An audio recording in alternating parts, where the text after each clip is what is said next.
2006년 스웨덴의 음악 산업은 악몽이었습니다. 국민의 80%가 불법 다운로드를 했고 음반 판매는 10년 새에 70% 감소했죠. 해적당이 국회의석을 차지한 유일한 나라였습니다. 그런데 바로 이 해적판 천국에서 음악 산업을 구원할 회사가 태어났습니다. 오늘 이야기는 23살 대학 중퇴생이 어떻게 스티브 잡스와 음반 업계 전체를 적으로 돌리고도 살아남아 6억 명이 사용하는 플랫폼을 만들었는지, 그리고 팟캐스트에 10억 달러를 베팅한 도박이 어떻게 됐는지에 대한 파란만장한 여정입니다. 바로 스포티파이입니다. 다니엘 에크는 특별한 아이였습니다. 5살에 피아노를 치기 시작했고 7살에 프로그래밍을 배웠죠. 14살에 웹사이트를 만들어 팔기 시작했는데 월 수입이 5만 달러를 넘었습니다. 선생님보다 많이 벌자 학교는 의미가 없었죠. 스톡홀름 왕립공과대학에 입학했지만 8주 만에 중퇴했습니다. 2005년 에크는 에드버티고라는 온라인 광고 회사를 140만 달러에 매각했습니다. 23살에 백만장자가 된 거죠. 스톡홀름 최고급 아파트를 사고 나이트클럽을 전전했습니다. 하지만 공허했습니다. 돈이 행복을 주지 않는다는 걸 깨달았다고 나중에 회고했죠. 운명의 만남은 2006년이었습니다. 마틴 로렌촌을 만난 거예요. 로렌촌은 이미 성공한 기업가였습니다. 트레이드 더블러라는 회사를 창업해 상장까지 시켰죠. 두 사람은 금세 친구가 됐고 에크의 아파트에서 새로운 아이디어를 논의했습니다. 문제는 명확했습니다. 음악 불법 다운로드를 막을 수 없다면 더 나은 대안을 만들자. 당시 스웨덴의 상황을 이해해야 합니다. 카자, 파이럿베이 같은 P2P 서비스가 스웨덴에서 시작됐죠. 정부도 단속을 포기한 상태였습니다. 아이튠즈가 있었지만 곡당 0.99달러는 무료에 익숙한 사람들에게 너무 비쌌습니다. 에크와 로렌초는 생각했습니다. 무료보다 나은 경험을 제공하면 어떨까? 2006년 10월 스포티파이가 창업됐습니다. 이름은 스팟과 아이덴티파이의 합성어였죠. 즉각적으로 음악을 찾아 듣는다는 의미였습니다. 초기 팀은 개발자 10명. 에크의 아파트 거실이 사무실이었습니다. 목표는 단순했습니다. 클릭 후 0.2초 안에 음악이 재생되는 것. 기술적 도전은 만만치 않았습니다. 수백만 곡을 즉시 스트리밍하려면 막대한 서버와 대역폭이 필요했죠. 에크는 P2P 기술을 활용했습니다. 사용자들의 컴퓨터가 서로 캐시 서버 역할을 하는 거였죠. 불법 다운로드 기술로 합법 서비스를 만든 아이러니였습니다. 더 큰 도전은 음반사 설득이었습니다. 2007년 에크는 런던으로 날아가 유니버셜, 소니, 워너, EMI를 만났습니다. 반응은 차가웠습니다. 해적들의 나라에서 온 애송이가 뭘 안다고? 하지만 에크는 포기하지 않았습니다. 2년간 200번 넘게 음반사를 방문했죠. 돌파구는 2008년 금융위기였습니다. 음반 판매가 떨어지자 음반사들도 절박해졌죠. 에크는 제안했습니다. 광고 수익과 구독료의 70%를 드리겠습니다. 최소 보장금도 지불하죠. 결국 유니버셜이 먼저 움직였습니다. 대신 지분 5%를 요구했죠. 다른 음반사들도 따라왔습니다. 2008년 10월 7일 스포티파이가 공식 출시됐습니다. 하지만 초대장이 있어야 가입할 수 있는 베타 서비스였죠. 희소성 마케팅이었습니다. 이베이에서 초대장이 거래될 정도로 인기를 끌었습니다. 무료 버전은 광고가 있었고 프리미엄은 월 9.99유로였습니다. 첫날 가입자 2만 명, 한 달 만에 100만 명을 돌파했죠.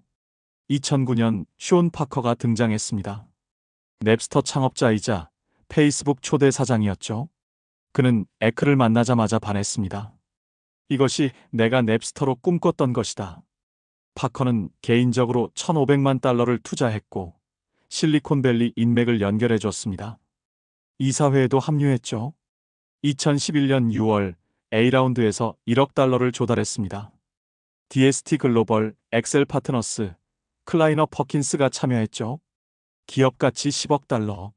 3년 만에 유니콘이 됐습니다. 당시 가입자 1,000만 명, 유료 구독자 100만 명. 매출은 2억 달러를 넘어섰습니다. 미국 진출이 최대 과제였습니다. 미국 음반사들은 더 까다로웠죠. 18개월간 협상 끝에 2011년 7월 14일 미국 서비스를 시작했습니다. 페이스북과 독점 파트너십을 맺어 가입자를 늘렸죠. 6개월 만에 미국 유료 구독자 100만 명을 돌파했습니다. 2013년엔 이어 인 뮤직 캠페인이 대박을 쳤습니다. 사용자들의 1년 음악 청취 데이터를 시각화한 거죠. 가장 많이 들은 아티스트, 총 청취 시간, 장르별 분석 등 소셜미디어에서 폭발적으로 공유됐습니다. 빅데이터를 활용한 완벽한 마케팅이었죠. 하지만 비판도 거셌습니다. 테일러 스위프트가 2014년 모든 앨범을 스포티파이에서 내렸죠. 음악은 무료가 아니다라며 비판했습니다. 라디오헤드의 톰 요크도 신인 아티스트들을 죽이는 서비스라고 공격했습니다. 실제로 스포티파이는 스트리밍 1회당 0.003달러만 지불했습니다. 2015년 6월 애플 뮤직이 출시되면서 진짜 전쟁이 시작됐습니다. 애플은 3개월 무료 체험, 독점 콘텐츠로 공격했죠. 팀 쿡은 무료 음악은 지속 가능하지 않다며 스포티파이를 겨냥했습니다. 많은 이들이 스포티파이의 종말을 예상했습니다. 아이폰을 만드는 회사와 어떻게 싸우겠어요? 그러나 에크의 대응은 영리했습니다. 애플과 정면 대결 대신 차별화에 집중한 거죠. 첫째, 디스커버리 기능 강화. 디스커버 위클리는 AI가 매주 월요일 개인 맞춤 플레이리스트를 만들어줍니다. 둘째, 소셜 기능. 친구가 듣는 음악을 실시간으로 볼 수 있죠. 셋째, 멀티 플랫폼. iOS, 안드로이드, 윈도우, 맥, 리눅스, 플레이스테이션, 엑스박스, 스마트 TV, 스마트 스피커 모두 지원합니다. 2018년 4월 3일 스포티파이가 뉴욕 증권거래소에 직상장했습니다. IPO가 아닌 직상장을 선택한 이유는 투자은행 수수료를 아끼고 기존 주주들에게 유동성을 제공하기 위해서였죠. 참조 가격 132달러, 첫날 종가 149.01달러, 시가총액 265억 달러로 출발했습니다. 상장 첫 해는 순탄했습니다. 2018년 말 가입자 2억 700만 명, 유료 구독자 9,600만 명, 매출 54억 달러. 하지만 여전히 적자였습니다. 순손실 7,800만 유로. 음반사에 지불하는 로열티가 매출의 70%였으니 이익을 내기 어려웠죠. 2019년 에크는 대담한 베팅을 했습니다. 팟캐스트에 올인한 거예요. 2월 김랜 미디어를 2억 3천만 달러에, 3월 팟캐스트를 5,600만 달러에 인수했습니다. 6월엔 팟캐스트 제작 도구 앵커를 1억 4천만 달러에 인수했죠. 1년 만에 5억 달러를 팟캐스트에 쏟아부었습니다. 2020년 5월 더 큰 뉴스가 터졌습니다. 조 로건 익스피리언스 독점 계약. 금액은 1억 달러로 알려졌지만 실제로는 2억 달러가 넘었다고 합니다. 미국 최고 인기 팟캐스트를 독점한 거죠. 논란도 컸습니다.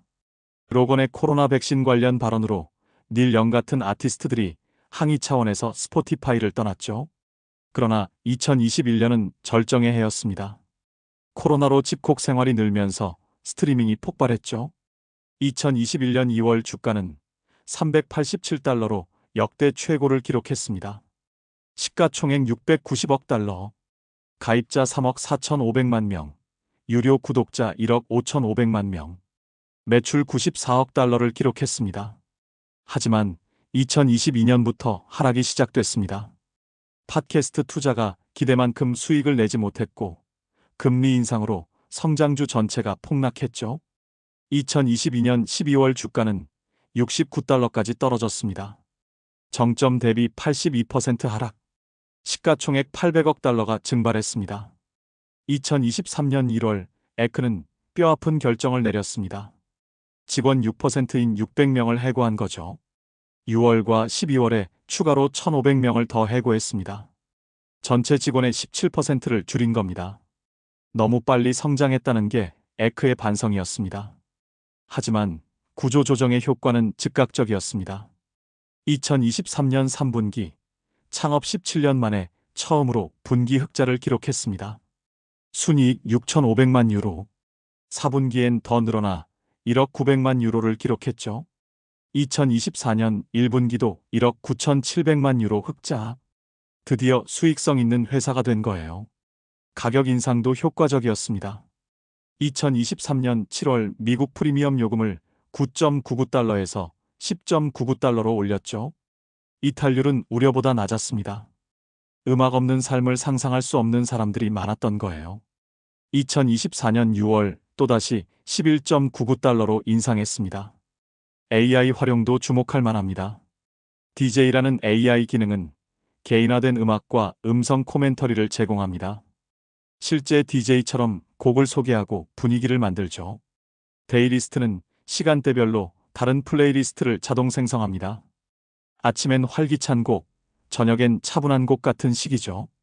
2024년 스포티파이의 숫자는 인상적입니다. 총 사용자 6억 1,500만 명, 유료 구독자 2억 4,600만 명. 세계 최대 음악 스트리밍 서비스죠. 183개국에서 서비스되고 1억 곡 이상이 등록돼 있습니다. 500만 개 이상의 팟캐스트도 제공합니다. 재무 실적도 개선됐습니다. 2024년 2분기 매출 38억 달러, 전년 대비 20% 성장. 순이익 2억 7,400만 유로로 흑자 기조가 이어지고 있습니다. 매출 총 이익률도 29%로 역대 최고 수준입니다. 프리 캐시플로우는 분기 6억 유로를 넘어섰죠. 주가도 회복세입니다. 2024년 들어 400달러를 돌파하며 역대 최고가를 경신했습니다. 시가총액 750억 달러. P/E 비율은 100배가 넘지만 흑자 전환 초기라는 점을 고려하면 이해할 만합니다. 2025년 예상 실적 기준으로는 50배 수준으로 낮아집니다. 하지만 경쟁은 여전히 치열합니다. 애플 뮤직이 1억 명 구독자를 돌파했고 아마존 뮤직, 유튜브 뮤직도 빠르게 성장하고 있죠. 특히 유튜브 뮤직은 무료 동영상과 연계해 위협적입니다. 중국에선 텐센트 뮤직이, 인도에선 지오사반이 강세입니다. 하지만 스포티파이의 해자는 단단합니다. 첫째, 네트워크 효과입니다. 60억 개 이상의 사용자 생성 플레이리스트가 있죠. 둘째, 데이터 우위입니다. 17년간 축적된 청취 데이터로 추천 알고리즘이 압도적입니다. 셋째, 플랫폼 독립성입니다. 특정 하드웨어나 OS에 종속되지 않았습니다. 새로운 성장 동력도 있습니다. 첫째, 오디오북입니다. 2023년 시작한 오디오북 서비스가 빠르게 성장 중이죠. 둘째, 콘서트 티켓팅입니다. 아티스트 청취 데이터를 활용한 티켓 판매를 시작했습니다. 셋째, 창작자 경제입니다. 팟캐스터와 뮤지션을 위한 수익화 도구를 제공합니다. 음반사와의 관계도 개선되고 있습니다. 초기엔 적대적이었지만 이제는 파트너십이 강화됐죠. 유니버셜과 새로운 라이센스 계약을 맺으며 로열티 구조를 개선했습니다. 워너, 소니와도 장기 계약을 체결했죠. 음반사들도 스트리밍이 미래라는 걸 인정한 겁니다. 리스크 요인도 있습니다. 첫째, 로열티 비용입니다. 여전히 매출의 70%를 음반사에 지불합니다. 둘째, 규제 리스크입니다. 이유는 스포티파이의 시장 지배력을 조사 중이죠. 셋째, 아티스트 반발입니다. 낮은 스트리밍 수익에 대한 불만이 계속되고 있습니다. 투자 관점에서 스포티파이를 평가하면 성장성과 수익성을 동시에 갖춘 드문 기업입니다. 구독자는 계속 늘고 있고 가격 인상도 가능합니다.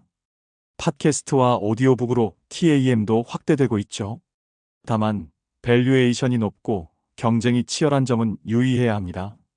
다니엘 에크의 비전은 명확합니다. 10억 명이 스포티파이를 사용하고 그중 절반이 유료 구독자가 되는 것. 현재 속도라면 2030년까지 충분히 가능해 보입니다. 음악을 넘어 모든 오디오 콘텐츠의 플랫폼이 되려는 야심도 있죠. 흥미로운 건 에크의 경영 철학입니다. 실패를 빨리 하라는 실리콘밸리 방식과 장기적으로 생각하라는 스웨덴 방식을 결합했죠. 팟캐스트 투자가 단기적으론 실패했지만 장기적으론 맞는 방향이라고 믿습니다. 실제로 팟캐스트 광고 수익이 빠르게 늘고 있죠. 스포티파이가 만든 변화는 혁명적입니다. CD가 사라지고 음반 가게가 문을 닫았지만 음악 산업은 부활했습니다. 2023년 글로벌 음악 시장은 280억 달러로 역대 최고를 기록했죠. 스트리밍이 전체의 67%를 차지합니다. 스포티파이가 없었다면 불가능했을 일입니다. 아티스트들에게도 새로운 기회가 열렸습니다. 무명 아티스트가 하루아침에 글로벌 스타가 될 수 있죠. 릴 나스 X의 올드타운 로드가 대표적 사례입니다. 스포티파이 바이럴 차트를 통해 빌보드 1위까지 올랐죠. 알고리즘이 새로운 A&R 역할을 하는 겁니다. 스포티파이는 단순한 음악 앱이 아닙니다. 문화이고 라이프 스타일이며 감정의 사운드 트랙입니다. 스포티파이 랩트를 기다리는 연말의 설렘. 디스커버 위클리가 추천한 곡에서 느끼는 세렌디피티. 이별 후 듣는 슬픈 플레이리스트. 이 모든 게 스포티파이가 만든 새로운 음악 경험입니다. 해적판 천국, 스웨덴에서 시작한 회사가 전 세계 음악 산업을 구했습니다. 불법 다운로드로 음악을 듣던 세대가 이제는 기꺼이 월 12달러를 냅니다. 23살 대학 중퇴생의 꿈이 6억 명의 일상이 됐죠. 이것이 스포티파이의 기적입니다.